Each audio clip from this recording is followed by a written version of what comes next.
নমস্কাৰ, মোৰ ইউটিউব চেনেললৈ আপোনালোকক পুনৰবাৰ স্বাগতম জনাইছোঁ। আজি হাতত বাৰ্ছ লৈ ব্লগটো ষ্টাৰ্ট কৰিছোঁ। যিহেতু আজি মহালয়া, সোনকালে যিহেতু দেখিছে ন 4টাতে উঠিছোঁ অলৰেডি। একচুৱেলি মই 2টাতে উঠিলোঁ, 2টাতে পালোঁ, বিচনাতে শুই আছিলোঁ। কাৰণ উঠিবলৈ মন যোৱা নাছিলে, ঠাণ্ডাও লাগি আছিলে। এতিয়া মই ফ্ৰেছ হৈ ৰেডি হৈ কিনে টাউন যাম ভাবিলোঁ, ব্লগ এটা বনাওঁ। আজি মহালয়া যিহেতু চলো। আজি যে বৰ টোপনি লাগি আছিলে, টোপনিটো ভাঙিবলৈকে চাহ একাপ খাই লৈছোঁ বনাই পেলাই।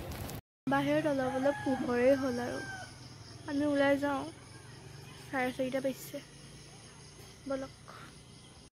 আজি যে আমাৰ ৰাস্তাটোত ইমান মানুহ হৈছিল নহয়, আমি ওলাই যাওঁতে পোহৰেই হ'ল আৰু ৰাস্তাতে মাহঁতক লগ পালোঁ। মাক চাবিটো দি পেলাই আমি টাউনৰ পিনে ৰাওনা হ'লোঁ।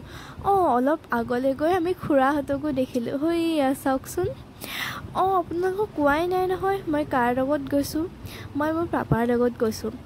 পাপাক মই ভ্লগত আজিলৈকে উঠোৱাই নাই, ভাবিলোঁ উঠায়েই দিওঁ। পিছত আমি থানাৰ মুখতে জীৱন্ত মূৰ্তি এভাগ দেখিলোঁ।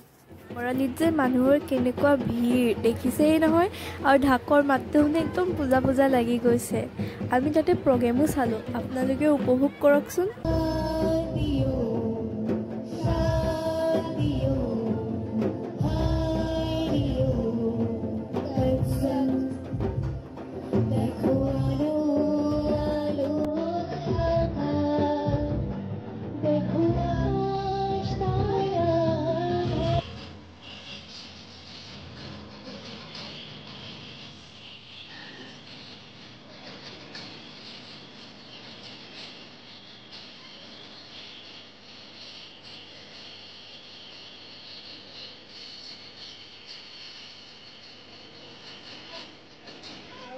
বৰালিত প্ৰগ্ৰেম চোৱাৰ পিছত আমি দুজন লাহে ঘৰলৈ যাওঁ বুলি ওলাই আহিছোঁ। আৰু পাপাক যে মই ৰাস্তাটো কৈ আহিছোঁ, মই ব্লগ বনালে অকণমান হাঁহি থাকিব আকৌ, আৰু কিবা এটা ক'বও।